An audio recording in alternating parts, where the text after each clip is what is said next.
Olá, ouvintes da Rádio Fiscar, este é o nosso programa Mexendo com a Língua, um programa que promete prazer. Sou o professor Kleber Conde, do Departamento de Letras da UFSCar. Sou Ian Mazeto, doutorando em Linguística pela UFSCar, e seremos os anfitriões deste episódio. No programa de hoje, vamos entrevistar nosso colega e amigo, e também professor do IEL Unicamp, Aquiles Tescari Neto.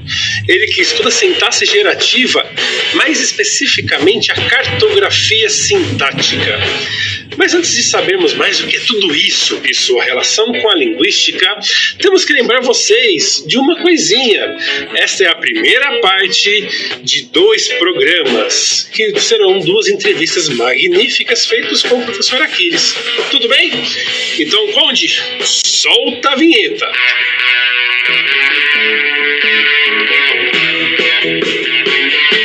Mexendo com a Língua, um programa com muito prazer. Galera, bem-vindos ao Mexendo com a Língua, nosso programa de entrevistas e bate-papo sobre língua, linguística, linguagem e comunicação. Nosso entrevistado de hoje trabalha com sintaxe, e esse termo já nos dá arrepio lembrando daquelas análises do ensino médio, sujeitos, predicados, adjuntos adnominais, adverbiais, meu Deus do céu. Porém, não é apenas de traumas, quer dizer, de sintaxe que vamos tratar hoje, mas também da forma de levar ciência linguística para a escola. Como fazer essa ponte? Como levar os estudos científicos para o básico? Para essas e outras dúvidas e traumas, quer dizer, perguntas, Aquiles Tescari Neto é o nosso entrevistado. Aquiles, muito obrigado por ter aceitado esse convite e bem-vindo ao Mexendo com a Língua. Muito obrigado, gente. É um prazer enorme estar aqui no Mexendo com a Língua. Agradeço o professor Kleber Conde e o Ian Mazeto pelo convite e, ao mesmo tempo, parabenizo os dois por esse importante projeto de divulgação de temas associados à linguagem, um trabalho bonito da equipe do Grupo de Pesquisa em Semântica, Sintática e Pragmáticas Formais, não é? O GESER aqui da UFSCar. Uma honra e satisfação bater esse papinho com vocês. Muito obrigado. Aquiles, a gente agradece você ter topado participar, né, do episódio de hoje, né? Muito obrigado mais uma vez, né? E vamos lá.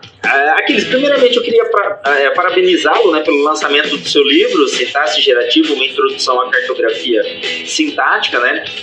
A gente vai falar dele daqui um pouquinho, tá? Daqui um pouquinho a gente vai falar sobre o seu livro, né? Mas agora a pergunta é, a gramática da língua portuguesa é muito difícil mesmo? Dá para estudar e compreender fenômenos com coerência a partir das gramáticas atuais, tais como nós as conhecemos? O que você acha desse assunto? Eu sei que você tem cursos, você ministra palestras sobre esse tema, né? E muitas vezes a garotada, todo mundo, a pessoa mais velha se arrepia quando fala de gramática. Olha, essa é uma ótima pergunta. Na década de 80, a Secretaria de Educação aqui do governo do estado de São Paulo promoveu um programa de formação continuada dos professores do ensino fundamental e médio, que na época era um antigo primeiro e segundo grau, capacitando mais de 400 mil docentes. O projeto teve programas televisivos na cultura voltados aí para a formação continuada dos professores e, claro, eu não sou dessa época, eu era ainda um bebezinho, né?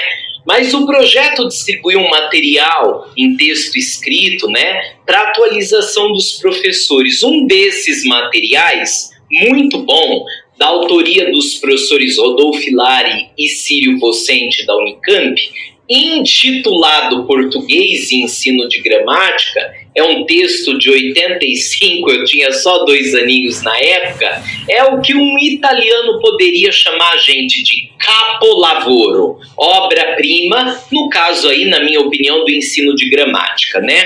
Os autores do trabalho, de uma forma muito didática, discutem 3 conceitos, 3 definições que a palavra gramática poderia admitir, não é? E para cada uma dessas 3 definições haveria uma definição de regra, uma definição de língua e uma definição de erro, não é?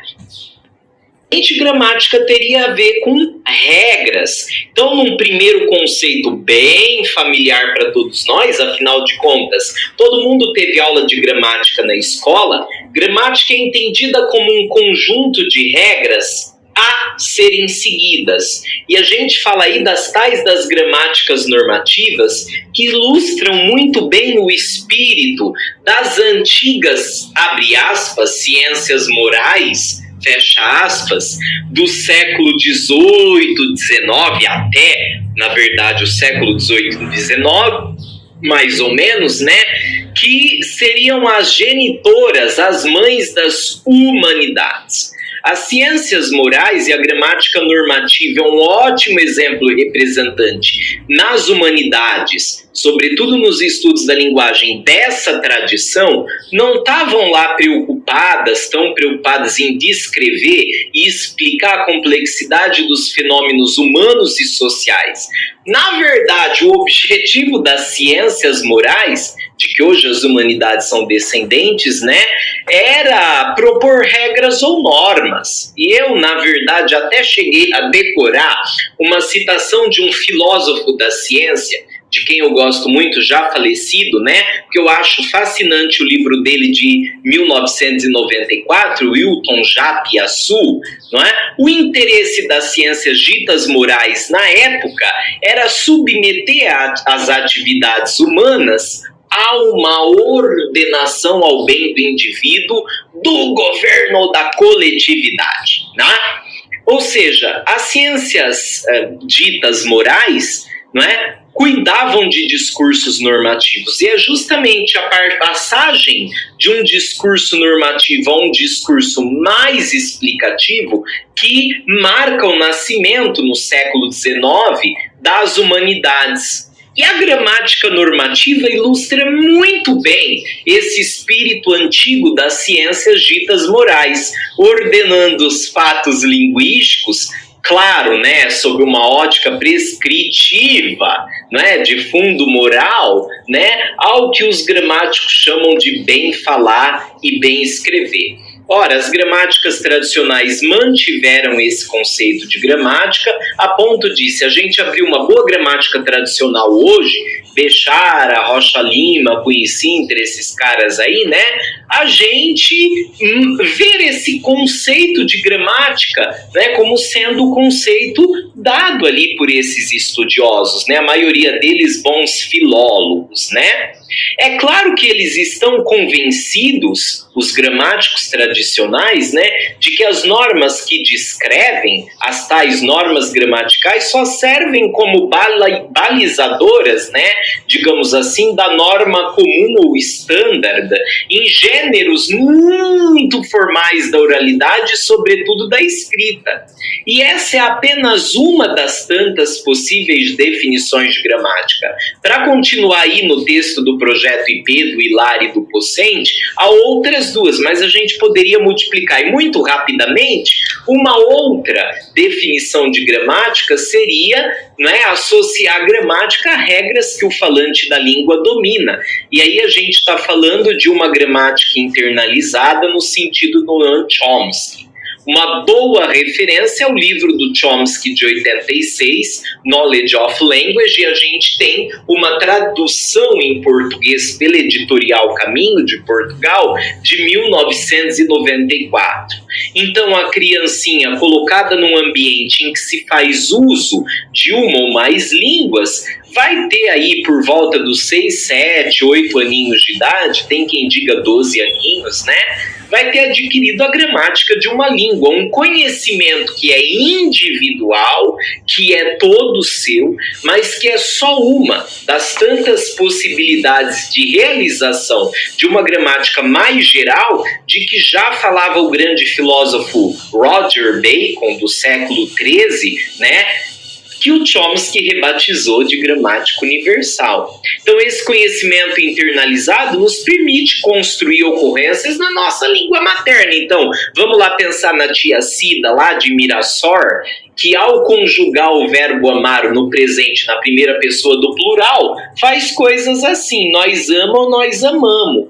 E no pretérito perfeito do indicativo no passado, a tia Cida faz nós amemos. Para cantar no presente, nós canta ou cantamos. No passado, nós cantemos. Para trabalhar, ela faria o passado como trabalhemos. Se ela tivesse que conjugar um verbo novo que ela vai ter ouvido numa novela, por exemplo, a novela das 8, vamos inventar um verbo aí, protubar. Fictício, né? O verbo protubar. Como é que a tia Cida vai fazer a conjugação na primeira pessoa do plural do pretérito perfeito do indicativo? Nós protubemos. Bingo! Tem regra, gente, é gramática também, né? Então, mesmo, não é, esse conhecimento aí do português popular da tia Cida é regra, é gramática também. E aí a gente tem um terceiro conceito de gramáticas ainda que tem a ver com regras a serem seguidas, né?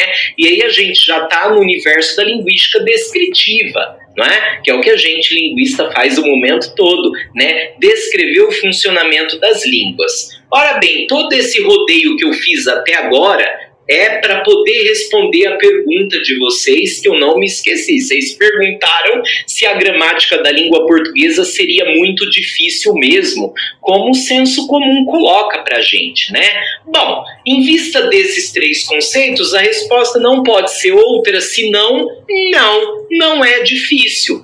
Nem mesmo em se tratando das regrinhas mais caprichosas da gramática tradicional. E eu vou dizer para vocês o porquê. Vamos pensar no conceito amplo, né, de língua lá da sociolinguística variacionista. Para eles, a língua é um fenômeno inerentemente heterogêneo.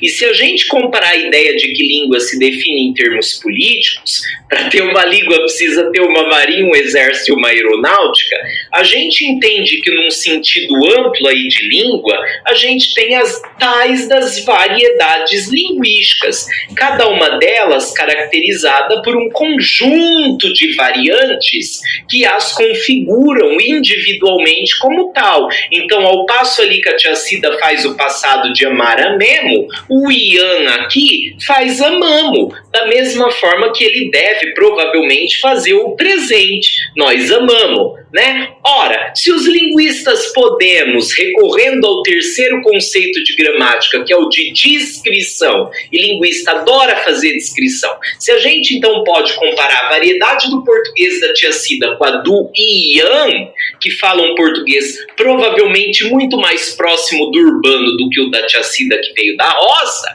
eu me pergunto por que é que cargas d'água os linguistas não podemos comparar o português popular, e vocês vão lembrar do livro lá do Hilari e do Renato Basso, da Contexto sobre o português popular, o português da gente, né? E ali com toda a erudição que os dois têm, sem nenhuma panfletagem barata dos estudos linguísticos e fazendo exatamente o que se espera de uma linguística séria e comprometida, há uma fascinante descrição ali do português popular. Então a gente pode pegar esse português popular da tia Cida e compará-lo com o português da norma gramatical. Se tomarmos normas aqui como sinônimo de variedade, e o Faraco, que é um dos maiores estudiosos das normas na linguística brasileira, faz isso no livro de 2008, né? Ainda que um cuniano de carteirinha vá dizer que uma tradução entre teorias seja perigosa, se a gente deixar isso de lado, né, os cunianos em paz, por que não considerar a norma gramatical como uma variedade e, portanto, fazer as vezes do linguista descritivo, trabalhando aí com o terceiro conceito de gramática e tentar explicar as regras da norma, comparando as regras da norma com as regras do português popular. Uai, por que a gente não pode fazer isso? Comparando os sistemas, né? A resposta, então, à pergunta de vocês é não, português não é difícil. Difícil é imaginar que um curso de letras ofereça a seus alunos durante 4 anos teorias e mais teorias sofisticadas sobre língua portuguesa, ensino de língua portuguesa, variação linguística, níveis de análise, teorias do texto e do discurso, mas não ofereça bases para esse professor fazer o que a sociedade espera dele, né? E não é só a sociedade que espera que o professor de língua portuguesa na escola ensine os alunos, não é, a refletirem também sobre as normas. A Base Nacional Comum Curricular explicitamente inclui entre os objetos de conhecimento o domínio e a reflexão sobre normas. Um trabalho nesse sentido, então, metodológico orientado, eu tenho feito com a professora Mariana Peregrino, não é? E oferecido num curso de extensão aqui na Unicamp, a gramática na ponta do lápis. Curso que a gente oferece, né? Então, a resposta à sua pergunta seria, não é, professor Kleber? Sim, claro que dá. Eu acho que não é papel de linguista se limitar a fazer discursinho sobre quão antiquadas sejam as normas gramaticais. Lamentavelmente ou não, as normas estão aí. E linguista em tese, né, sobre fatos linguísticos e gramaticais, não deve emitir juízos de valor. Então, uma vez que a norma dita padrão, descrita nas gramáticas e manuais, está aí, né, temos a tal da norma gramatical, que é a norma de referência exerceu uma força centrípeta, né, de fora para dentro, sobre a norma estándar ou comum, a tal da norma culta. A pergunta a ser posta é, por que os usuários, então, não é, da norma culta, se a gente pensar num contínuo de monitoração estilística, a la Bortoni e Ricardo, não é, devem fazer, então, digamos assim, uso dessa norma em alguns gêneros onde ela deve aparecer. Não são em todos os gêneros, pelo amor de Deus. Imagina o diálogo de Adão e Eva, ou Adão e Iva, ou Eva e Maria,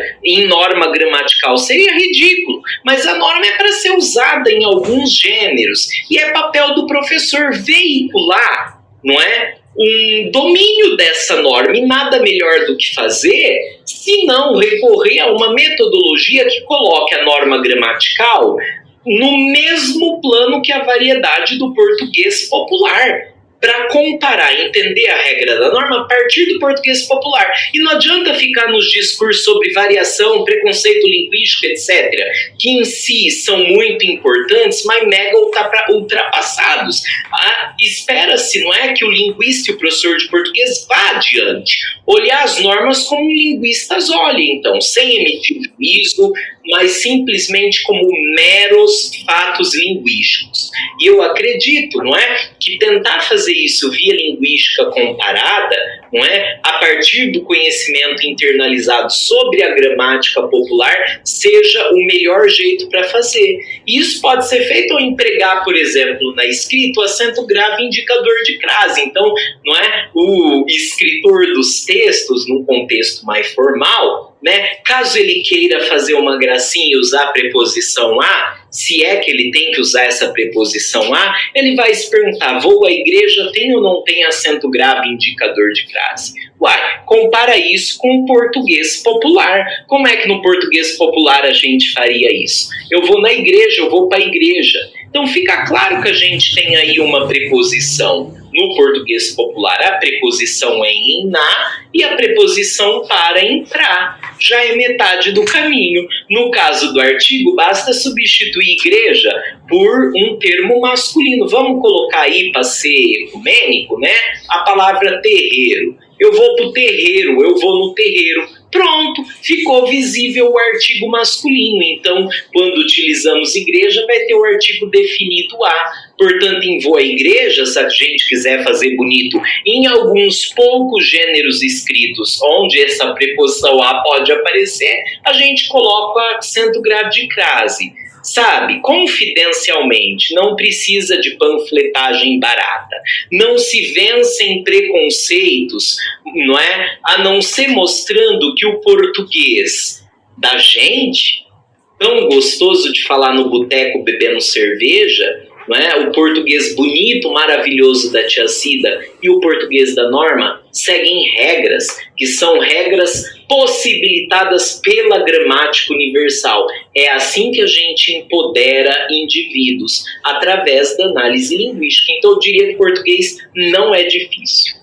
É até difícil falar depois de uma incursão tão gostosa assim, que até eu gostaria de continuar escutando. E aí, na verdade, isso gera automaticamente uma outra pergunta. Bom, se o português não é difícil, então alguém que domina bem essas estratégias de comunicação, de falar bem, escrever bem, ela precisa dominar a norma culta, mas de uma maneira a pensar não no erro, mas sim de uma forma de adequação. Seria estranho, por exemplo, se a gente está jogando futebol e eu virar por obséquio, passa-me a bola. Seria muito estranho, eu acho. Eu ia rir muito do meu amigo falando assim, mas também numa entrevista de emprego a gente não pode falar, então, porque nós vai, e assim por diante. Seria mais ou menos isso, Aquiles? Olha, essa sua colocação é muito boa e ela conduz, não é, a pergunta naturalmente sobre dominar bem as estratégias de comunicação, que somos comunicadores e produtores de texto por excelência, se isso seria sinônimo de dominar gramática da norma culta ou da norma gramatical. Essa é uma pergunta boa, mas ao mesmo tempo muito comprometedora.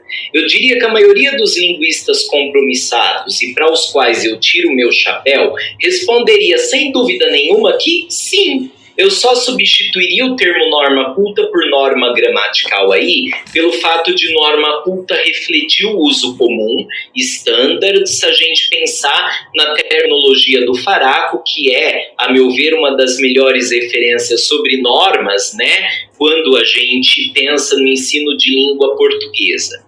E aí, voltando lá naquele texto que eu mencionei de 85 do Projeto IP, o Hilário Pocente, que são dois baita linguistas, né, dizem que é necessário o conhecimento do maior número de normas e variedades possível. A ideia é muito simples. Se há 3 definições de gramática, e você tocou na tua pergunta justamente num ponto importante de adequação, e aí é o X da questão, né? É tentador que a educação linguística priorize aí para fazer uso da palavra dos autores, que o aluno na escola domine o maior número possível de regras, ou seja, que ele se expresse nas mais diversas circunstâncias segundo as exigências e convenções dessas circunstâncias. É o que você colocou na pergunta e muito bem, sobre adequação.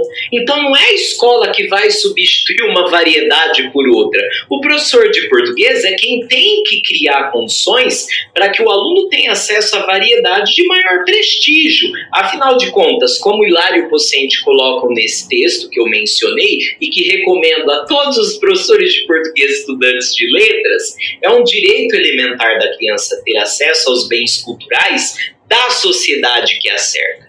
Mas, lamentavelmente, há muita confusão aí, mesmo entre divulgadores, sobre o que seja papel da língua portuguesa, do professor de língua portuguesa, me desculpe.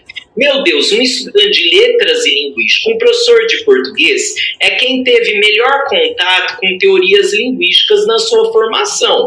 Então, na minha opinião, é quem está mais bem preparado, ou deveria estar, para ensinar e refletir na educação básica sobre normas e seu emprego, né? Ou vocês querem que o ensino das normas seja veiculado pelos youtubers da vida, muitos deles nem graduados, né? Eu nem vou citar nome aqui de youtubers, obviamente, né? Até porque não faz sentido. Mas vocês preferem que normas gramaticais sejam veiculadas por pessoas não graduadas em letras e linguística, que vão disseminar preconceitos, ridicularizar usos, diminuir usuários e suas variedades, só porque suas variantes são diferentes das encontradas na norma? Pelo amor de Deus, Jesus Cristo. Faz nenhum sentido, né, gente? Uma pedagogia linguística compromissada faz o que eu falei na resposta anterior: chegar às regras da norma, de maneira intuitiva via comparação de sistemas. Comparar a norma do português popular com a norma dita gramatical, a que a gente vê descrita nas gramáticas normativas. Aí vai ter aquela pergunta ranhenta, né? Mas como é que vai julgar uma norma anacrônica que não existe mais? Ninguém tá mais falando isso, criatura. Essa pergunta já me foi feita, tá? Por isso que eu tô reproduzindo aqui. Nós estamos falando, gente, em comparação. Descrever sistemas, o conceito 3 de gramática, não é? Que é a gramática descritiva que os linguistas fazemos a todo momento, para extrair e compreender regras do sistema da gramática-alvo, nesse caso a norma gramatical, que o aluno já chega com uma gramática prontinha, beijo no ombro, não é? Quando ele vai para a escola, tanto que usa com muita propriedade aquelas regras da gramática de casa. Então, tentar, a partir de uma descrição da gramática de casa, via comparação contrastiva, para, por comparação, compreender, levar esse aluno a compreender as regras da gramática-alvo. Não tem segredo, gente. Também não tem lugar para discursos sobre mitos e tudo mais, né, que a gente vê nos comentadores por aí. Empoderar, e esse verbo já, né, esse verbete já que está na moda, deve ser o mote. Não há jeito mais perfeito de empoderar indivíduos nas aulas de português, senão por meio de uma descrição do sistema da gramática do aluno, para, por comparação entre esse sistema, entender o sistema das regras da norma. Eu fiz isso aqui com acento grave, indicador de crase, que diz respeito ao português escrito. Podemos fazê-lo para pontuação, concordância, regência e tudo mais. É muito simples. E isso eu tenho tentado fazer nos cursos de extensão que eu dou com a professora Mariana Peregrino e outros orientandos, e que a gente espera, a professora Mari Peregrino e eu, em breve publicar um livro que vai mais ou menos nesse sentido. É algo muito fácil. Com essas palavras, nós finalizamos o programa de hoje, agradecendo muito a participação do professor Aquiles com esta incrível explanação. Porém, lembramos vocês, nossos queridos ouvintes, que esta foi a primeira parte de 2 das entrevistas com o professor Aquiles. Lembrando também que este foi o programa Mexendo com a Língua, um programa que promete muito prazer ao ouvi-lo. É um programa proposto pela equipe do Grupo de Pesquisa em Semântica, Sintaxe e Pragmática Formais, o GESER, em coprodução com a Rádio Fiscar, que também devemos um grande agradecimento. Esperamos vocês no próximo episódio, de novo com Aquiles Tescari Neto. Até a segunda parte, pessoal.